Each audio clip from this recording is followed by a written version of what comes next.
महेश्वर गुरुर्साक्षात् परब्रह्म तस्मै श्री गुरवे नमः। कृष्णाय वासुदेवाय हरये परमात्मने प्रणतक्लेशनाशाय गोविन्दाय नमो नमः। वसुदेवं सुतं देवं कंसचाणूरमर्दनम् देवकी परमानन्दम् कृष्णं वन्दे जगद्गुरुम्।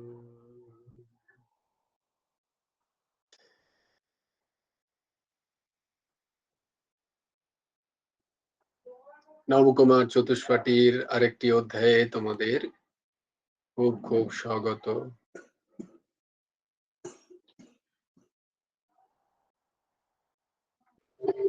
আজকে কে পাঠ করবে? শ্রীমদ্ ভগবদ গীতার প্রথম শ্লোক এবং অন্তিম শ্লোক। ঊর্জশী, ঠিক আছে। ঊর্জশী মা বলো।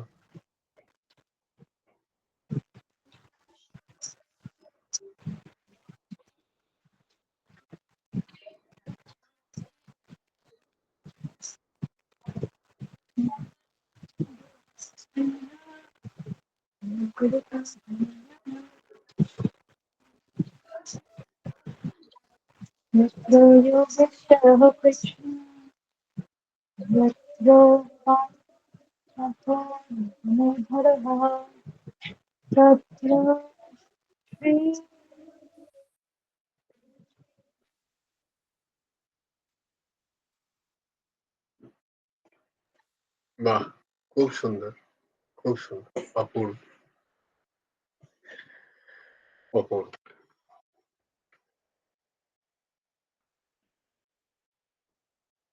আমরা ছিলাম শ্রীমদ্ ভগবদ গীতার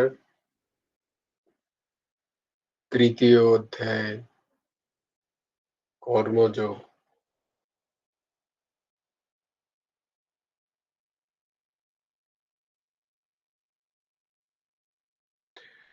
তার 30 নম্বর শ্লোকে ক্রিয়া, কর্ম এবং কর্মযোগ কি পার্থক্য? ক্রিয়া, কর্ম এবং কর্মযোগ, তাই তো? আমি বোঝাতে পারছি তো? আমাদের যখন আমরা স্কুলে পড়তাম তখন একবার স্কুলে টিচার নেওয়া হবে, তো তারা সব ইন্টারভিউ দিতে এসছেন। তো ইন্টারভিউ আদি আদি হয়ে তাদের কে প্র্যাকটিক্যাল ডেমনস্ট্রেশন করতে হবে। তারা যে সাবজেক্টটি পড়াবেন সেই সাবজেক্টটা আমাদের মানে যেন আমাদের কিছু ছাত্রকে ডেকেছে, তাদের সামনে পড়াতে হবে, পড়িয়ে বোঝাতে হবে এবং আমাদের থেকে ফিডব্যাক নেবে যে তোমরা বুঝতে পেরেছো, কিন্তু আমাদের বডি ল্যাঙ্গুয়েজ দেখে বুঝতে পারবে, বা আমরা ধরো কোনো প্রশ্ন করলাম তিনি তেমন বলতে পারলেন কি পারলেন না। তো সেই জন্য তার পাশে যারা ইন্টারভিউয়ার তারা বসে আছেন একদিকে, আর আমরা একদিকে বসে আছি, আর বাংলার টিচার নেবে। তো 3-4 জন এরকম এসছেন ইন্টারভিউ দিতে, আমরা বসে আছি আর কি। তো তারা পড়ালেন, পড়িয়ে একজন ফিজিক্স এর স্যারও এসেছিলেন, তো সেই রকম আর কি। তাই জন্য আমিও আমার পাস নির্ভর করছে কিনা, মানে আমার দায়িত্বপ্রাপ্ত কর্ম আমি ঠিক করতে পারছি কিনা সেটা ডিপেন্ড করবে। তোমরা যদি ছাড়পত্র দাও তবে গিয়ে পাস করবো। ওই যে যিনি পেছনে বসে আছেন তিনি খুব তীক্ষ্ণ নজরে দেখছেন আমাকে। যে ঠিক ঠিক বলছি কিনা। এক তো সব তার প্রতি সমর্পিত, তবুও যে দায়িত্ব পেয়েছো সেটা তো ঠিক করতে হবে, নাহলে সরিয়ে দেবেন, বলে ঠিক আছে অনেকে আছে, তুমি হাঁটো আছে, হাঁট যাও। তো তোমরা কেউ কেউ দেখো, নাহলে আমাকে ঘুষ দিতে হবে, আজকালকার যেটা চলছে আর কি, ব্রাইব তো চলছেই। So I'll give you bribe, don't worry, to remain in this post.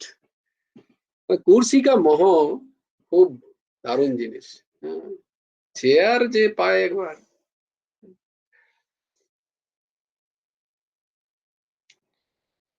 তো ব্যাপার হচ্ছে সেইটা। তো ক্রিয়া কি, কর্ম কি, আর কর্মযোগ কি, কে বলবে? এবার একটু ইন্টারঅ্যাক্টিভ হওয়া উচিত আসলে, অনেক দিন হয়ে গেল তো। আর মানে সেই বলেছিলাম না, রূপসার এক বায়োলজি টিচার কলকাতার, তিনি বলেছিলেন যে প্রথম দিন দেখছে ঘরে বসার জায়গা নেই, এবারে ঠাসাঠাসি, দরজার বাইরে বসে আছে ছেলেরা। তো তারা বললে, তোরা কোনো চিন্তা করিস না, এই, হ্যাঁ, হ্যাঁ, বলছে কোনো চিন্তা করিস না, আমি এই এক মাস পর থেকেই যখনই পরীক্ষা নিতে শুরু করব, তখনই দেখবি আস্তে আস্তে খালি হয়ে যাচ্ছে, আর বসার জায়গাও তোরা পেয়ে যাবি, তোদের কোনো চিন্তা নেই। তো তেমনি আমরা মোটামুটি বসার জায়গা যারা পাওয়ার তারা পেয়ে গেছি। তাই এইবার আমাদের পাকা হতে হবে, এইবার আমাদের একটু পাকা হতে হবে, খুব সিনসিয়ারলি আমরা গীতার ক্লাস করবে। গীতার ক্লাস শুধু শোনার জন্য নয়, গীতার ক্লাস প্রত্যেকে একটু সিনসিয়ারলি আমরা করব, প্রত্যেকেই উইল ট্রাই টু, আমরা চেষ্টা করব একটু ভেতরে যাওয়ার, এবারে আস্তে আস্তে, হ্যাঁ, যাতে আমাদের নিজেদের একটা স্যাটিসফ্যাকশন থাকে, যে না আমরা কিছু পাচ্ছি, কিছু পেলাম, কিছু ধারণ করতে পারলাম, এরকম। কারণ প্রায় 8-9 মাস আমরা পেরিয়ে এসেছি গীতার ক্লাসে। এবার আমাদেরকে আহ, শুধু শ্রবণ করব না, যেমন আমরা শুরু করেছি গীতার দুটো করে শ্লোক মুখস্থ করা। তোমরা সবাই কিন্তু কণ্ঠস্থ করছো তো, আমি কিন্তু আবার দেখো 2 দিন ধরে লিখেছি, স্পেশালি আবার যারা বাংলা পড়তে পারবে না কলাপিকা, তার জন্য স্পেশালি আমি খুঁজতে হলো কালকে অনেকক্ষণ ধরে গুগলে, যে কোথায় ইংরেজিতে লেখা আছে ওটা। তাই জন্য সেটাও দেখো কালকে আমি ইংরেজিতেও পাঠিয়েছি, যাতে মুখস্থ করতে অসুবিধা না হয়, তাই প্রত্যেকে মুখস্থ করবে। আর দ্বিতীয় কথা হচ্ছে যে আমরা একটু সিরিয়াসলি শুনবো এবার প্রত্যেকটা কথা, এবং তার ব্যাখ্যাগুলো মনে রাখার চেষ্টা করব। খুব বেসিক কোশ্চেন এগুলো, কেউ যদি আমাদের প্রশ্ন করে দেয়, অ্যাটলিস্ট উই শুড হ্যাভ, আমাদের একটুখানি ক্লিয়ারিটি হওয়া উচিত, যে আমরা তাকে মোটামুটি বলতে পারি যে ক্রিয়া কি, কর্ম কি, আবার কর্ম হলো তো ঠিক আছে, কর্ম আবার যোগ কি, কর্মযোগ কি, এটা আমাদের জানা উচিত। ইনফরমেশন কি, নলেজ কি, উইজডম কি, মানে জ্ঞান কি, জ্ঞানযোগ কি, এবং কিছু তত্ত্ব কি, এগুলো আমাদের জানা উচিত, যেহেতু আমরা এই ক্লাস করছি, তাই জন্য। হুম।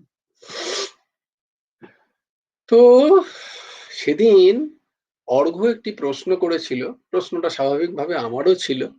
আর আমার সেদিন খুব একটা হোমওয়ার্ক করা হয়নি বলে তোমরা হয়তো বুঝতেই পেরেছো যে উত্তরের মধ্যে সেই গভীরতা ছিল না, আমার নিজেরও খুব একটা ভালো লাগেনি, তাই কোনো রকমে পাশ কাটিয়ে চলে গেলাম।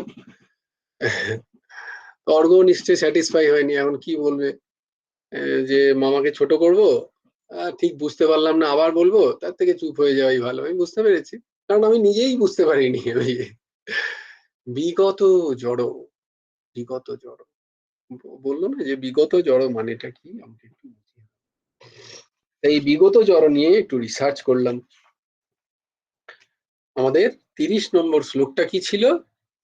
ময়ি সর্বাণি কর্মাণি সন্ন্যাস্য আধ্যাত্মচেতসা নিরাশী নির্মম ভূত্বা যুদ্ধস্ব বিগত জ্বর, তাই না? এই শ্লোকটা আমাদের ছিল, মই সর্বাণি কর্মাণি সন্ন্যাস আধ্যাত্মচেতসা, আধ্যাত্ম চেতসা নিরাশী নির্মম ভূত্বা যুদ্ধস্ব বিগত জ্বরঃ। বিগত জ্বরঃ। সবাইকার না একটা রিটায়ারমেন্ট প্ল্যান থাকে, তা জানো তো, সবার একটা রিটায়ারমেন্ট প্ল্যান থাকে না, যে রিটায়ার হওয়ার পরে এই করব। তেমনি আমার একটা খুব ইচ্ছা রিটায়ারমেন্ট প্ল্যান আমার এখন থেকেই। জানি না গুরুদেব সেটা পূরণ করবে কিনা, যে যেখানেই থাকি এরকম কিছু অফলাইনে স্টুডেন্ট থাকবে, আর যারা অনলাইনেও হবে, মানে আমি ধরো এরকম বসে আছি ল্যাপটপ নিয়ে, অফলাইনেও বসে আছে কিছু, আর অনলাইনেও শুনছে সবাই রিটায়ারমেন্টের আর কি পড়াশোনা এবং এরকম পাগলের পাগলামি আর কি। যাকে তো বিগত জড়ো নিয়ে দুদিন ধরে খুব চিন্তন চললো, যে বিগত জড়োটা কি। আমি তো বলে দিলাম সেদিন নিজের কি বলে নিজের চিন্তন থেকে বললাম, কিন্তু যেটা বললাম সেটা কি ঠিক বললাম, এটা নিয়ে একটু দ্বন্দ্ব ছিল নিজেরই। তাই জন্য প্রথমেই যে টিকার সাহায্য নিয়ে তোমাদেরকে আমি বলি আর কি, সেটা হচ্ছে গীতা প্রেসের রাম সুখদাসজি মহারাজের টিকা সাধক সঞ্জীবনীর আধারে। আমরা দেখি আগে সাধক সঞ্জীবনীতে শ্রী রাম সুখদাসজি এই বিগত জড় সম্বন্ধে কি বলছেন। বাকিটা আমরা বুঝতে পেরেছি সেদিন, মই সর্বাণি কর্মাণি সন্ন্যাসা, এটা তো বুঝতে পেরেছি। অধ্যাত্ম চেতসা নিরাশী নির্মম ভূত্বা যুদ্ধস্য, এগুলো তো বুঝতে পেরেছি। বিগত জড়টাও বুঝেছি, কিন্তু আরেকটু ভালো করে বুঝবো এই বিগত জড়টা কি। কিরকম না, প্রথমেই বলছেন যে মানেটা আরেকবার তাহলে বলে দিই, যে মই সর্বাণি কর্মাণি সন্ন্যাস পথটা হচ্ছে ভক্তি যোগের পথ। এটা হচ্ছে অর্পণাত্মক বুদ্ধি। হ্যাঁ, আমাদের বললাম না যে ওই প্রহ্লাদ মহারাজের শরণার্থিকা ভক্তির দ্বিতীয় আসে এখানে। মানে শরণার্থিকা ভক্তির কথা এখানে বলা হয়েছে, যে সব তুমি আমাতে অর্পণ করো। সম্যক ন্যাস করে সমস্ত কিছু সর্বাণি কর্মাণি যাই করছো সব আমাতে অর্পণ করো। আধ্যাত্ম চেতসা পদে জ্ঞান যোগের কথা বলা হয়।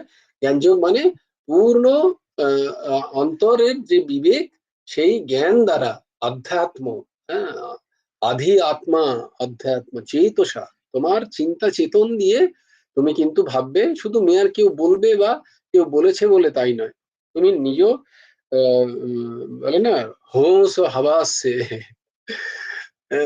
जो है अपना চিন্তন নিজের চেতনা থেকে, নিজের বুদ্ধিমত্তা থেকে, নিজের ইন্টেলেক্ট বুদ্ধি থেকে, নিজের মেধা থেকে তুমি এই কাজটি করবে। কি করবে না, নিরাশী নির্মম ভূত্বা যুদ্ধস্য বিগত জড়। এইটা হচ্ছে কর্মযোগের কথা। এই তিনটেই হচ্ছে যোগের পরাকাষ্ঠা। একটা হচ্ছে ভক্তি যোগে হচ্ছে শরণাগতি, হচ্ছে ভক্তি যোগের পরাকাষ্ঠা, শরণাগতি মূল ভক্তি যোগের। আবার জ্ঞান যোগের মূল কি, আধ্যাত্ম চেতসা, নিজের চেতনকে জানা, অধি আত্মা, আত্মাকে চেনা, সেই সেই জায়গা থেকে সমস্ত জিনিসকে বিচার করা, সেটা হচ্ছে আধ্যাত্ম চেতসা, যেটা আমরা চেষ্টা করছি আধ্যাত্মিক রাস্তায় পথে হেঁটে, যেগুলো আমরা বোঝার চেষ্টা করছি। কিভাবে বুঝছি, বুঝতে কিভাবে হবে না, কর্মযোগ দ্বারা। কর্মযোগ দিলে কি হবে না, আমাদের মন নির্মল হবে, আধার তৈরি হবে, তবেই আমরা আধ্যাত্ম চেতসাটাকে ঠিক ঠিক কাজে লাগাতে পারবো। টু কিসের জন্য না, সর্বকর্মাণি সর্বাণি কর্মাণি মই সর্বাণি কর্মাণি সন্ন্যাসা। তাই সেই ভগবানে এই সবকিছু অর্পণ করতে তখনই পারবো যখন আমার আধার তৈরি হবে। আধার কি করে হবে, কর্মযোগ কিভাবে হবে না, নিরাশী নির্মম। কিরকম কর্ম করতে হবে, কোনো আশা রহিত, নির্মম মানে কোনো মমত্ব রহিত হয়ে কর্ম। এটা তো বারবার আমরা বুঝেছি, তাই না। কিন্তু প্রশ্ন হচ্ছে, ওই যে কর্ম মানে যুদ্ধাশ্ব, কর্তব্য কর্ম, যুদ্ধাশ্ব মানে কর্তব্য কর্ম করা, যেগুলো প্রত্যেক দিনের আমাদের কাজ আমরা পেয়েছি প্রারব্ধ অনুযায়ী, যে যেমনটি পেয়েছে তার সেই কাজ সে নির্মম এবং নিরহংকার বা নিরাশী হয়ে করো। আশা হন এবং বিগত জ্বর, এই জ্বর বর্গীর জয়ে বয়ে জ্বর। তো কি বলছেন রাম সুখদাসজি, আমরা সেইটা একটুখানি পড়ে নিই। সিদ্ধি অসিদ্ধি অনুকূল প্রতিকূল অবস্থায় সমভাবাপন্ন থাকাকেই বলা হয় বিগত জ্বর। মানে আমাদের যে চিন্তা চেতনায় যে দ্বান্দ্বিক স্থিতি, দ্বন্দ্ব আসে, তো দ্বন্দ্ব কোথায় আসে? তোমরা বলবে খুব মুশকিল, এবার তো প্রশ্ন শুরু করেছে, এবার তো আর থাকা যাবে না, এবার কেটে বলতে হবে। দ্বন্দ্ব কোথায় আসে? অন্তঃকরণে দ্বন্দ্ব কোথায় আসে? দ্বন্দ্ব মানে ডায়ালেক্ট। আমি কোন ভাষায়, বাংলায় বললাম, ইংরেজিতে বললাম, then you are being French, Latin, I can't. কলাপিকা জিজ্ঞেস করছে দ্বন্দ্ব মানে কি, আমি বললাম ডায়ালেক্ট।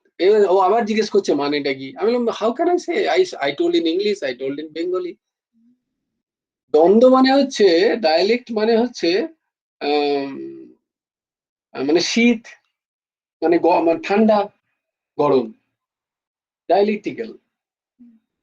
মানে এটাও আছে ওটাও আছে, ওটা কি বলে, অ্যান্টোনিমস, ইজন্ট ইট? মানে বিপরীত, সবসময় বিপরীত, আহ, মানে টু ডিফারেন্ট, টু অ্যাবস্ট্রাক্ট, মানে অ্যাবসলিউটলি ডিফারেন্ট থিংস। শক্ত নরম, এরকম আর কি। শীত, গ্রীষ্ম, উষ্ণতা। যেমন তোমার ঠান্ডা লাগছে, আবার তোমার প্যারাসিটামল খাইয়ে দিলে তুমি গরম, তোমার জ্বর চলে যাবে, জ্বর এসছে, তো জ্বর ছেড়ে গেলে আবার তোমার ফ্যান চাই। এই যে দুরকম স্থিতি, এখন ঠান্ডা লাগছে তখন গরম করবে। ডায়ালেকটিক্যাল, ডায়ালেকটিক্যাল সিচুয়েশনস মানে দ্বান্দ্বিক স্থিতি। এই দ্বান্দ্বিক স্থিতিরা থাকে কোথায়? না সংকল্প বিকল্পাত্মক মনে। তোমরা ভুলে যাচ্ছ, সংকল্প বিকল্পাত্মক মনে থাকে দ্বন্দ্বের স্থিতি। নিশ্চয়াত্মিকা বুদ্ধিতে এই দ্বান্দ্বিক স্থিতি থাকে না।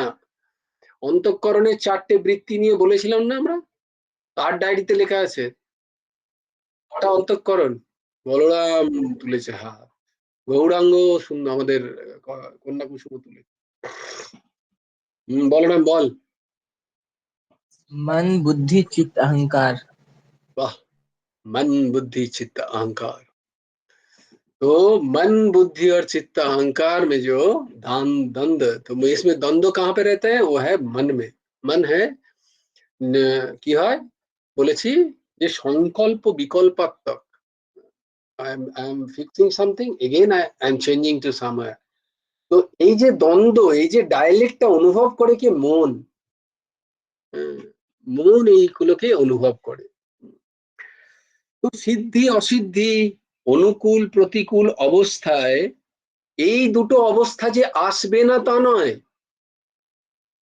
বলছে এই দুটো অবস্থায় তোমার ভাব কিরকম থাকবে, মানে where is your চিত্তবৃত্তি, তোমার চিত্তবৃত্তি কোথায় থাকবে সেই সময়। মন নয়, বুদ্ধি নয়, অহম নয়, চিত্ত। চিত্তবৃত্তি কি অবস্থায় আছে তোমার? চিত্তবৃত্তি কি ওর সাথেই চলে যাচ্ছে? শীত লাগলে প্রচন্ড ঠান্ডা লাগছে আমি পারছি না, আবার গরম লাগছে প্রচন্ড গরম, আমার ফ্যান চাই। চিত্তবৃত্তি কি ফ্যান চাইছে? এইটা লক্ষ্য রাখতে হবে। আমি যাদের যাদের দেখতে পাচ্ছি, আমি তাদের তাদের অনুযায়ী বলতে হয় আমাকে, মুশকিল তো সমস্যা। আমাকে দিয়ে আমাকে কেউ বলবে যে তুমি এত শক্ত করে বলছো, আমি কিছু, আমরা কিছু, তা আমি বলি তাই জন্য ভিডিওটা অন করো, তাহলে অ্যাটলিস্ট যেমন মৌসুমি পাচ্ছে না, ঢুকছে না, হচ্ছে না, এটা ঠিক। তো আই ক্যান আন্ডারস্ট্যান্ড যে ভাই না, আমাকে তাহলে আরেকটু অন্য কিছু উদাহরণ দিতে হবে। তেমনি আমি বলি তোমরা ভিডিও অন করো, at least I can understand by your body language যে আমি কতটা বোঝাতে পারছি। তো বলছে যে এই যে দ্বান্দ্বিক, মানে এই যে ডায়ালেকটিক্যাল সিচুয়েশন গুলো যে আসবে না তাই না, শীত আসবেই, দুঃখ, গরম আসবেই, তোমার মনের অনুকূলে ঘটনা ঘটবে, তোমার মনের প্রতিকূলেও ঘটনা ঘটবে। তুমি বলবে কেন ঘটনা ঘটবে? সেটাই তো কর্মফল, সেই অনুযায়ী তুমি শরীর পেয়েছো, নাহলে তুমি ব্যাঙ্গালোরে থাকতে।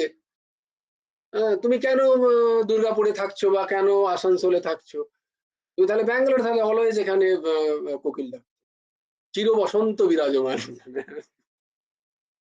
যদিও তা সত্ত্বেও কি কারোর কারোর ভালো লাগে না, কলা পিকার যেমন ভালো লাগে না, ওর বোম্বে যেতে ইচ্ছা করে, পলিউশন, লোকজন, মারামারি, খুব ভালো লাগে। তো এইটা এবার কর্মফল কি করে টানছে ওকে দেখো, ব্যাঙ্গালোরে ছাড়ি সবসময় কোকিল ডাকছে, ভালো লাগে না। তো এইরকম না, অলরেডি আমি assaulting she is assaulting what is called teacher, ছুটছে কি সব দেখো বলছি বল। তো ইউ আর অল উইটনেস যদি আমি ইনজিওর্ড হয়ে যাই। তো apart from the joke, basically এইগুলো আসে কেন, এগুলো আসে আমাদের কর্মফল থেকে। আমাদের কর্মফল থেকে আমাদের অনুকূলের স্থিতি তৈরি হয়, প্রতিকূলের স্থিতি তৈরি হয়। তাই এইগুলো যে আসবে না তা নয়, এগুলো আসবে। এই আসার সাথে আমার চিত্তবৃত্তি কোথায়, আমার স্থিতি কোথায়, আমি মানে চিত্তবৃত্তি, এখানে আমি মানে অন্তঃকরণের চিত্তবৃত্তির স্থিতি কোথায়, সেইটা জানতে হবে। বলছে যে সেই অবস্থায় যখন যে সমান অবস্থায় থাকছে, সেইটাকে বলা হয় বিগত জড়র স্থিতি। তাহলে কিরম ভাবে কাজ করতে হবে, কিরম ভাবে যুদ্ধ করতে হবে, বিগত জ্বর হয়ে। আচ্ছা, দুদিন আগে একটা তোমাদের পাঠিয়েছিলাম, তোমরা কি কেউ দেখেছো? such an nice video. Sweta, not Sweta, what? Aditya. She is a neuroscience doctor from Dubai. Sweta. Sweta Aditya. Shweta Aditya, doctor Shweta Aditya. গুরুদেব সব পাইয়ে দিচ্ছেন অদ্ভুত অদ্ভুত জিনিস। I never heard her before, and such a nicely she was explaining about all the auras and the energies of brain and the changes of neuroscience whenever you are chanting. যখন তুমি chant করছো, মানে কোনো ভগবান নাম নাও, কত সুন্দর তোমায় তোমার ব্রেনের এই যে রেজ গুলো, পার্টিকেলস গুলো কত সুন্দর অ্যাক্টিভেট হয়। How good it is. কোথা থেকে কোথায় চলে গেলাম, কেন গেলাম? হো ইয়েস, বিগত জ্বর। বিগত জ্বর মানে এই যে দ্বন্দ্ব থেকে নিজের চিত্তকে কিভাবে স্থির রাখা যায়, তিনি উদাহরণ দিচ্ছিলেন যে ডাইভার মানে ওই প্লেনে উঠে গিয়ে প্যারাশুট করে ওই অত হাইট থেকে নামে ঝাঁপ দেয়, তোমরা কখনো দেখেছো কি? তাদেরকে বলা হয় ডাইভার। হ্যাঁ, স্কাই ডাইভার, ইয়েস, হ্যাঁ, সি ডাইভারও হয়, স্কাই ডাইভার মানে উপর থেকে ধরো ঝাঁপ দিয়ে দেয়, দিয়ে অনেকক্ষণ পরে, অনেকটা হাইট লুজ করার পরে তখন ওরা প্যারাশুট ছাড়ে, তারপরে সেটাকে ম্যানুভার করতে করতে করতে করতে নিজে ঠিক করে ল্যান্ড করে। তো উনি কতবার, 26,000 বার, 26,000 Times that fellow he was talking about. একজন উনি একজনের সম্বন্ধে কথা বলছিলেন যিনি থাউজেন্ডস টাইম ওরম ডাইভ করেছেন, অ্যান্ড উইথ জিরো ক্যাজুয়ালিটি, মানে জিরো অ্যাক্সিডেন্ট ইভেন, 26 টাইমস, 28। তো ইটস এক্সেপশনাল। বলছে দেখো, যে যারা আধ্যাত্মিক স্তরে যায় তাদেরই যে বিগত জড়ো হয় তা নয়, এই স্তরে যারা কাজ করে তাদেরকেও এরকম বিগত জড়ো হতে হয়। মানে দ্বন্দ্ব থেকে না মুক্ত হলে জিরো অ্যাক্সিডেন্টে এই কাজ করা যায় না, কোনো না কখনো তার নেই সে ধপাস করে পড়বে, নয় তার হাঁটু ছিঁড়ে যাবে। এটা তখনই সম্ভব হয়, মানে দেখো, this is called, which was telling you, spiritualisation of the humanity. Whatever you are doing, make it spiritualise. তো সে হয়তো বুঝে করছে না, কিন্তু তার ব্রেন কত স্থির, কত কাম কুল, তবেই সে করতে পারছে এই কাজটা। এর হিউজ অ্যাচিভমেন্টস। তো এইরকম যাদের বুদ্ধি তাদেরকেও বলা হয় বিগত জ্বর বুদ্ধি। তাদের মধ্যে দ্বন্দ্ব থাকে না, স্ট্রেট ফরওয়ার্ড দেয়ার ফোকাস। অনুকূল, হ্যাঁ আসছি মা ইন্দিরা মা, আসছি দাঁড়া। তো এই যে অনুকূল প্রতিকূল অবস্থায় সমভাবাপন্ন থাকলেই বলা হয় বিগত জ্বর। কারণ অনুকূল অবস্থার প্রসন্নতা এবং প্রতিকূল অবস্থার উদ্বিগ্নতা দুই হচ্ছে জ্বর। বর্গীর জয় বয় র, জ্বর বা সন্তাপ বলতে পারো। সন্তাপ কথাটা যে শুধু নেগেটিভ দিকেই ব্যবহার হয় তাই নয়, প্রতিকূল অবস্থায় প্রসন্নতাটাও সন্তাপ হিসাবে ইনি উদাহরণ দিচ্ছেন, যে সেটাও একটা জ্বরের কারণ। কোনো প্রতিকূল অবস্থায়, এই কোনো অনুকূল অবস্থায় যখন আমরা প্রসন্ন হয়ে যায় মন, তখন সেটাও কিন্তু জ্বরই, সেটাও কিন্তু বাঁধন একটা। যে আমার মনের অনুকূল অবস্থা যখন আসছে, যখন যেটা আমার আমি বলি না আমাদের যেটা চাইছি সেটাই পেয়ে যাচ্ছি, এরম যদি হয়, এবং সেখানে ন্যাচারালি আমাদের প্রসন্নতা হয় তাই জন্য সেটাও কিন্তু জ্বর, সেটাও সন্তাপ। এইটা বোঝা খুব বেশি প্রয়োজন। আর প্রতিকূল অবস্থায় তো উদ্বিগ্ন হই আমরা, আহ, সেটা তো জ্বর বটেই, সেটা তো সন্তাপ বটেই, সেটা শোক বটেই। তো তাই জন্য বলছি রাগ, দ্বেষ, সুখ, দুঃখ, কাম, ক্রোধ ইত্যাদি বিকারকেও, এগুলো সব বিকার, হ্যাঁ, এগুলো সব বিকার স্বরূপ। কাম, ক্রোধ, লোভ, মোহ, তারপরে তোমার রাগ ও দ্বেষ। রাগ মানে আসক্তি, কারোর প্রতি খুব বেশি ভালোবাসা, কারোর প্রতি ঘৃণা ভাব, এই সব কিছু, কোথাও সুখের অনুভব, কোথাও দুঃখের অনুভব, এগুলো হচ্ছে মনের বিকার, এগুলোকেও বলা হয় জ্বর, এগুলোকেও বলা হয় জ্বর। সংক্ষেপে বলতে গেলে রাগ, দ্বেষ, চিন্তা, উদ্বেগ, ব্যাকুলতা ইত্যাদি যত প্রকার মানসিক বিকৃতি আছে, সেই সবগুলোই হলো জ্বর। সেগুলো থেকে রহিত হওয়াকেই বলা হয় বিগত জ্বর। বোঝা গেল? ঠিক একই ব্যাখ্যা আমি আমাদের মহান সন্ত হনুমান প্রসাদ জি মহারাজের, যিনি গুরুদেব জয়দয়াল গোয়েঙ্কাজি, তাঁর লেখা এক গীতা, সেটা হচ্ছে শ্রীমদ ভগবদ গীতা তত্ত্ব বিবেচনী। সেখানেও গেলাম খোঁজার জন্য বিগত জ্বর। এখানেও তিনি একই কথা লিখছেন, যে আশা, মমতা, রাগ, দ্বেষ, হর্ষ, শোক ইত্যাদি বিকার রহিতকে বলা হয় বিগত জ্বর। ইত্যাদি বিকার রহিত, রাগ, দ্বেষ, হর্ষ, শোক, হ্যাঁ, এটাকে বলা হয় বিকার, এগুলো। তারপরে গেলাম ইসকনের প্রতিষ্ঠাতা শ্রীলা প্রভুপাদজির শ্রীমদ ভগবদ গীতা যথাযথতে তিনি কি বলছেন বিগত জ্বর সম্বন্ধে। তো তিনি বিগত জ্বর সম্বন্ধে বলছেন যে শোক শূন্য, বিগত জ্বর মানে শোক শূন্য হওয়া।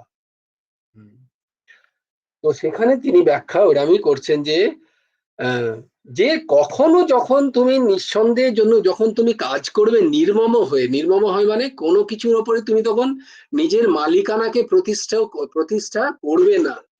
নির্মম, যখন তোমার নিজের মমত্ব বুদ্ধি থাকবে না, বা এটার আমি মালিক, এটার আমি কর্তা, এই বোধ যখন থাকবে না তোমার, তখন তুমি যে কাজটা করবে, তখন কোনো কিছুই আমার নয়, এই ভাব তোমার মধ্যে থাকবে। এই সংসারে কোনো কিছুই আমার নয়, এই ভাব যখন থেকে তুমি যে কাজ করবে, সেই কাজ করার সঙ্গে তার যে ফল তুমি পাবে, সেখানে কি হবে না, তোমার মধ্যে প্রাপ্তির প্রসন্নতা, বা মানে পেলে যে প্রসন্ন ভাব, ভালো লাগার ভাব, আর হারিয়ে গেলে সেটার দুঃখের ভাব তোমার মধ্যে আসবে না, কারণ তোমার সেটা মমত্ব বুদ্ধি নেই।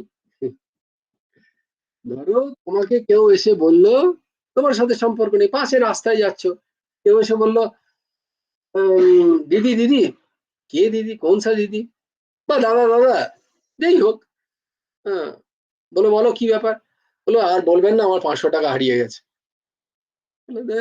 না তুমি আমার ভাই, না তুমি আমার বোন, তোমার 500 টাকা হারিয়ে গেছে, তো তা আমার কি? দেখো, এটা হয় কি হয় না? এটাই হয়, কারণ আমার কোনো মমত্ব বুদ্ধি নেই, না ওই ব্যক্তির প্রতি, নয় ওই ব্যক্তির 500 টাকার প্রতি, কারণ সেটা আমার নয়। ওই ব্যক্তি যদি আমার ভাই হতো, এক্ষুনি বলতাম হারিয়ে ফেললি, ছি ছি, বা আমার যদি পুত্র হতো বা কন্যা হতো, কেউ যদি হতো, আরে এটা ভালো করে খেয়াল রাখতে পারিস না, 500 টাকা হারিয়ে ফেললি, মমত্ব বুদ্ধি। সেইখানেই অন্যজন যাকে আমি চিনি না, সে আমায় বললো এসে, দাদা আমার কি, তোমার 500 টাকা হারিয়ে গেছে, খোঁজো পাবে কোথাও, আমার কোনো আমি যে বিন্দাস হাসতে হাসতে যে গানটা গাইছিলাম, সেই গানটা গাইতে গাইতেই সুন্দর নাচতে নাচতে, আমার তো হারাইনি, আমার তো হারাইনি, এই ভাবতে বলতে। Can you all getting this intricacy of our mind? দেখো মমত্ব বুদ্ধি তো, তাই জন্য সেখানে আমার বিগত জড়বা, সে যদি লটারিতে, জানো আমি লটারিতে 500 টাকা পেয়ে গেছি, তাহলেও আমার কিন্তু ভাব হতো না, তুমি পেয়েছো তাহলে তুমি খরচা করো, যা খুশি করো, তাতে আমার কি। তাহলে আমার সেখানে প্রসন্নতাও নেই, আর আমার সেখানে দুঃখও নেই, হারিয়ে যাওয়াতে দুঃখ নেই, আর তার প্রাপ্তিতে আমার কোনো প্রসন্নতা নেই, আছে কি? নেই। দেখো, কারণ আমার মমত্ব বুদ্ধি নেই, তাই না আমার সেখানে শোক আছে, মমত্ব বুদ্ধি আছে, প্রতিকূলতায় প্রসন্নতা, এই প্রতিকূলতায় বিষণ্ণতা, আর অনুকূলতায় প্রসন্নতা নেই। এই যে স্থিতি, এইটাকে বলা হয় বিগত জ্বর। এত কিছু পড়ে তিনজনের ভার্সন পড়লাম, তারপরও যেন মনে হচ্ছে না ঠিক হলো না, কেমন যেন একটা থেকে যাচ্ছে। আরে, are you all with my research? 2 দিন ধরে রিসার্চ করেছি তোমাদের জন্য, মানে ওই সেদিন একটা সিনেমায় দেখছিলাম, কি জানো, হ্যাঁ না বলবো না, মানে একজন বলছে বলে একে তো এক্ষুনি আইএএস ঘোষিত করে করে করে দাও বলছে আর কি, সে তেমনি আমাকেও মনে হচ্ছে আমাকে তো এক্ষুনি ডক্টরেট দিয়ে দেওয়া উচিত, এত রিসার্চ করলাম। তারপরে গেলাম জড়ো মরে ইয়েতে গেলাম, কি নাম, গুগলে গেলাম, যে বর্গীর বড় বাংলায় লিখলাম যে গুগল কি বলছে জ্বর মানে কি। তো গুগলে একটা দারুণ কথা পেলাম, সেখানে জ্বর মানে ফিভার তো বটেই, জ্বর মানে যে জ্বর আমাদের আসে সেই জ্বরের কথাই বলা হচ্ছে, কিন্তু সেখানে আরো দুটো কথা বলা হয়েছে। হুম, একটা হচ্ছে নিরতিশয় উত্তেজনা। দেখো, এখানে আরো 4টে মানে বলছে যে নিরতিশয় উত্তেজনা এবং নিরতিশয় দুশ্চিন্তা, এটা আমার এই ব্যাখ্যার সাথে মিলে যাচ্ছে।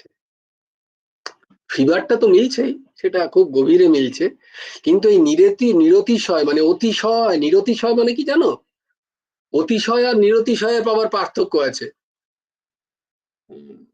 তো তো এই নিরতিশয় হচ্ছে অত্যন্ত, টু মাছ, একটা হচ্ছে অতিশয় মাছ, আর নিরতিশয় হচ্ছে টু মাছ, অতিশয় মানে অতিশয়ের থেকেও বেশি, নিরতিশয় মানে প্রচন্ড প্রচন্ড উত্তেজনা, একটা হচ্ছে প্রচন্ড উত্তেজনা, আর একটা হচ্ছে প্রচন্ড প্রচন্ড উত্তেজনা, আর একটা হচ্ছে প্রচন্ড প্রচন্ড দুশ্চিন্তা, নিরতিশয়।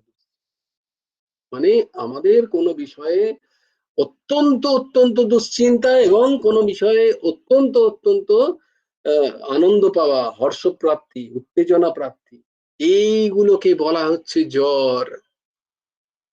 তাহলে তোমায় কর্মযোগ কিরাম করতে হবে বিগত জ্বর মানে এইগুলোকে ত্যাগ করে। বোঝাতে পারলাম? আমাদের যেন কোনো বিষয়ে অত্যন্ত উত্তেজনার কারণ না হয় কোনো বিষয়, আবার কোনো বিষয় যেমন আমাদের অত্যন্ত দুশ্চিন্তার কারণ না হয়। এইগুলোকে ছেড়ে যে কর্মযোগ আমরা করব, যে কর্ম করব, যুদ্ধ করব, কর্তব্য কর্ম করব, সেইটা হবে কর্মযোগ। নিরাশী নির্মম ভূত্বা যুদ্ধস্ব বিগত জরাহ। ইয়েস। না, আমি আগে আসবো ইন্দিরা মায়ের কাছে, বারবার হাত তুলছিল। ইন্দিরা মা বল, ইন্দিরা মা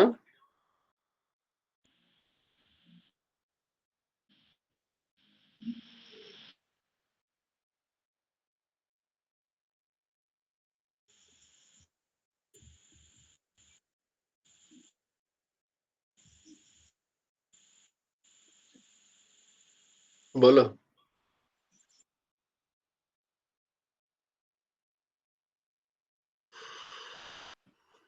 জয়গুরু। হম, জয়গুরু রাধেশ। জয় গুরু রাধেশ।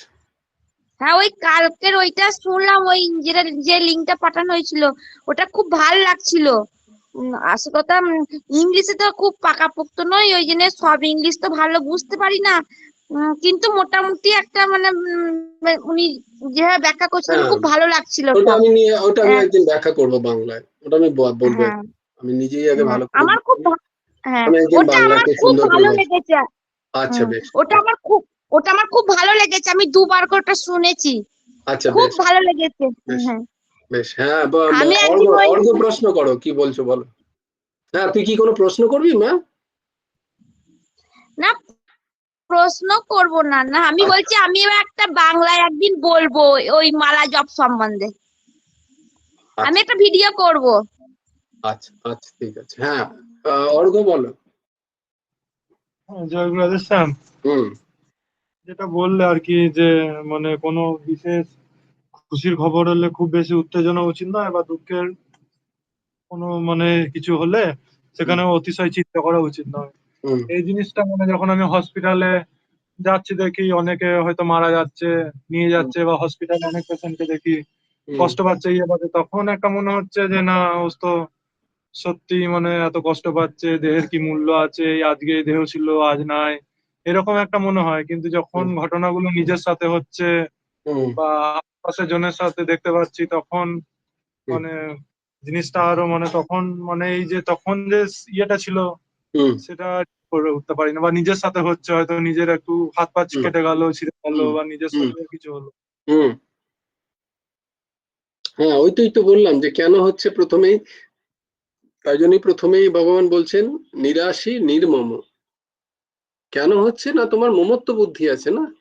তার উদাহরণই দিয়ে দিলাম যে যাকে তুমি চেনো তার কিছু হয়ে গেলে বা তার সাথে তোমার যদি কোনো সম্পর্ক থাকে, মমতা মানে মানিয়ে নিয়েছো না সম্পর্কটা, তাকে নিজের মনে করে ফেলেছো, তার সাথে যখন কিছু হচ্ছে তখন তোমার তার যদি কিছু প্রাপ্তি হচ্ছে তোমার ভালো লাগছে, তার যদি কিছু হানি হচ্ছে বা তার কিছু লস হচ্ছে তখন তোমার খারাপ লাগছে। কিন্তু সেখানেই যার সাথে তোমার নিজের মমত্ব বুদ্ধি নেই, যে শরীরটার সাথে, যার সাথে তোমার নিজে কি বলবো, যাকে তুমি নিজের মনে করছো না, মনে করনি, তার যদি কখনো হানি হয় বা তার যদি কখনো কোনো লাভ হয়, সেই হানি লাভ তোমাকে স্পর্শ করছে না অতটা। আহ, এটার কারণ হচ্ছে এই মমত্ব বুদ্ধি। আহ, তোমার দেহের সাথে মমত্ব বুদ্ধি এবং দেহের সাথে সম্পর্কযুক্ত যারা, তাদের তাদের প্রতি তোমার মমত্ব বুদ্ধি। হুম, বুঝতে পারলাম। তো আমাদের কিরম কর্মযোগটা কিরকম হবে, না একটা তো নিরাশী আশাহীন, দ্বিতীয় হচ্ছে নির্মম, মমত্ব বুদ্ধিহীন হয়ে যুদ্ধ করা, এবং বিগত জড়। বিগত জড় মানে এই যে দ্বন্দ্ব স্থিতিতে আহ সমভাবপন্ন থাকতে হবে। জ্বর মানে হচ্ছে এই যে রাগ দেশ, প্রতিকূল অনুকূল, এইগুলোকে জ্বর বলা হয়। নিরতিশয়, নিরতিশয় উত্তেজনা এবং নিরতিশয় কি বললাম, দুশ্চিন্তা। দুশ্চিন্তা। কে বললো? আমি। বাহ, এই আমিটাকে, who am I, that is the biggest question. Balaram কিছু। বলরাম কিছু বলবে? বলরাম, বলো রাম, আপনা রাম বলো। বলো রাম, বলো। না না কিছু বলছিলাম না। হ্যাঁ তো প্লিজ তোমরা, আমি যদি ভুলেও যাই তোমরা লিখে রাখো। So my research paper you all should handle, কি জড়োর মানেটা কি এবং তার কি ব্যাখ্যা। তোমরা কাউকে না কাউকে কখনো বলতে পারবে, কেউ যদি জিজ্ঞেস করে যে বিগত জড়ো কি, আমিও যদি কখনো জিজ্ঞেস করি আমাকেও বলতে পারবে তোমরা, because I am not writing. The most backbencher of this class. বেশ, তাহলে আমরা আজকে নগরহরি নেই। সবাই ভালো থেকো, সুস্থ থেকো, keep smiling. আমরা নাম করি রাধে শ্যাম শ্যাম শ্যাম রাধে রাধে, রাধে কৃষ্ণ কৃষ্ণ কৃষ্ণ রাধে রাধে। জয় গুরু রাধে শ্যাম। জয় জয় পরমংশ ঠাকুর শ্রী শ্রী হেমন্ত দেব জিউর জয়। আপন আপন গুরু ভগবানের জয়। জয় গুরু রাধে শ্যাম। হরি ওম তৎসৎ। ওম শ্রী হেমন্ত দেবার্পণমস্তু। সবাই ভালো থেকো, সুস্থ থেকো, ভালো থেকো। কালকে দেখা হবে। ইয়েস, কালকে আবার দেখা। কালকে কি গীতা না ভাগবত? গীতা জানি না। পিয়ালি আরেকদিন গীতা হবে। তার পিয়ালি খেয়াল রাখবি। বেশ ভালো থেকো সবাই।